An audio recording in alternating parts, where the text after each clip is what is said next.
Hey, so today we would like to talk about chapter 19 for 21 of To Kill the Mockingbird. Last time we watched movie clips of this novel, and it was really interesting to see how the characters are playing in the real world. So we watched the mob scene together. So Mr. Atticus Finch, he goes out at night and the children don't really understand why. And then it turns out that Mr. Atticus Finch is trying to defend Tom Robinson from the angry mob because the angry mob is approaching the prison to lynch Tom Robinson. So Mr. Atticus Finch is standing alone like a guardian angel for Tom Robinson.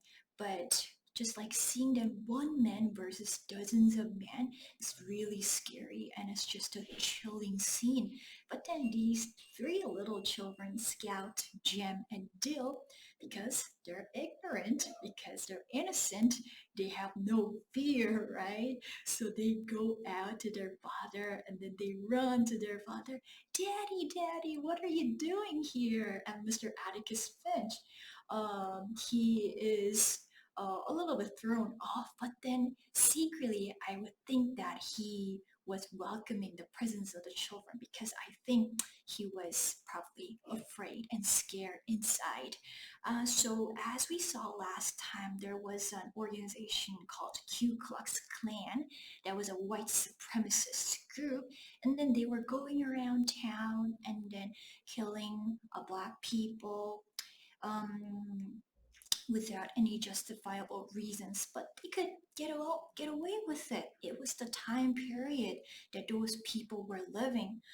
And then this little Girl Scout approaches Daddy, and then he recognizes a face that she finds familiar. That's Mr. Cunningham.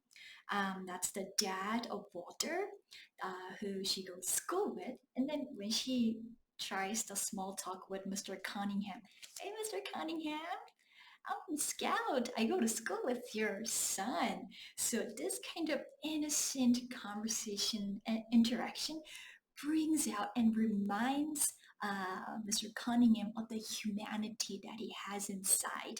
So he starts feeling a little bit embarrassed about himself, and that's why he sort of backs off and then convinces the rest of the crowd just to withdraw.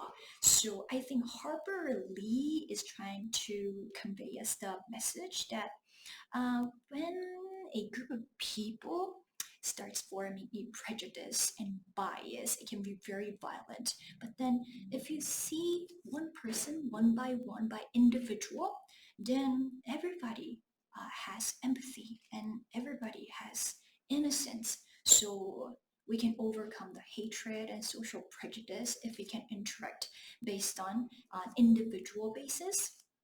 Yes, and then Viola Ewo, as we watched in the movie, she's a poor character. Although she's a white girl, she's living in poverty, and then she has to take care of all the siblings. She doesn't have a mom, and then her father is abusive.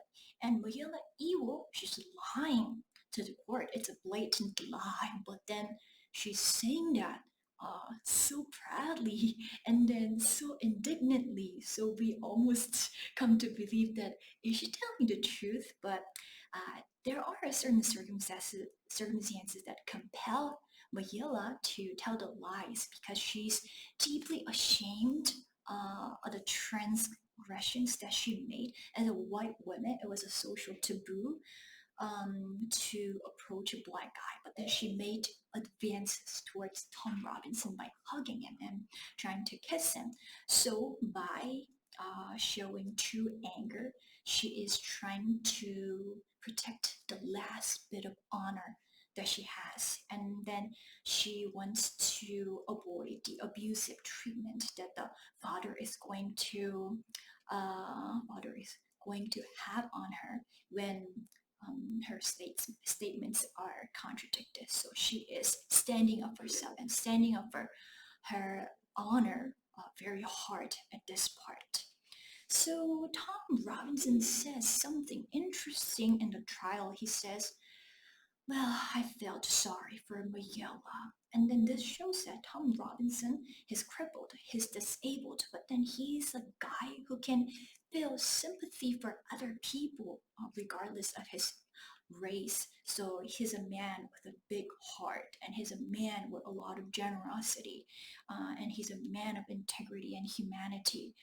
Well, but at the same time, his intention is good, and then, yeah, you can totally feel pity towards a person of a different race, right? But then all the people, including the jury, got really angry at the remark of Tom Robinson because, like, black men feeling pity towards a white woman, that's just defiance against the hierarchy, the strict social hierarchy at the time. So, although his intentions were good, that sort of led to his downfall.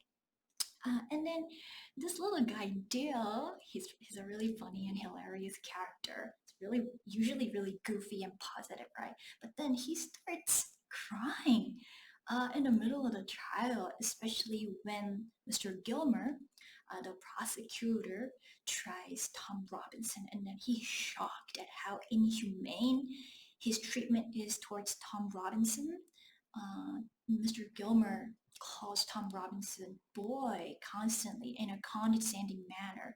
So, well, all the adults are pretty much used to this kind of condescending attitude that white people have towards black people, but he's still young, he's innocent, and still very sensitive. So when you're young, you have this inborn, innate sense of justice, innate sense of right and wrong. So you react to wrongs more um, dramatically than adults do. But then Harper Lee tells us that we shouldn't conform to social expectations and the social norms if we have to retain this the inborn sense of justice that we are born with. And Jill is a representation of that theme. Yeah, Adolphus Raymond is a white guy. He's a rich guy, but then he doesn't really blend with the rest of the townspeople because he married a black woman. So his children are mixed race. So this character represents a person who defies against the social norms and then who wants to stay authentic to what he believes. But then he is scorned by the rest of the crowd, so he pretends to be a drunkard because then that can give people the justifiable reason to hate him, right?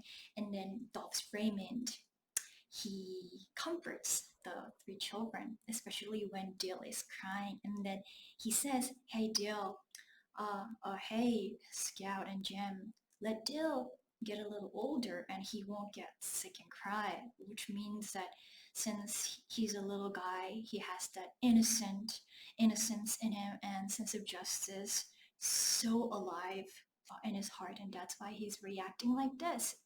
But then when you grow up, he's not going to get sick and he's not going to cry. He's going to become desensitized. So I think the, the author Harper Lee is warning against becoming an adult, growing, and then getting used to injustices in the world. Okay, this is pretty much it. Thank you.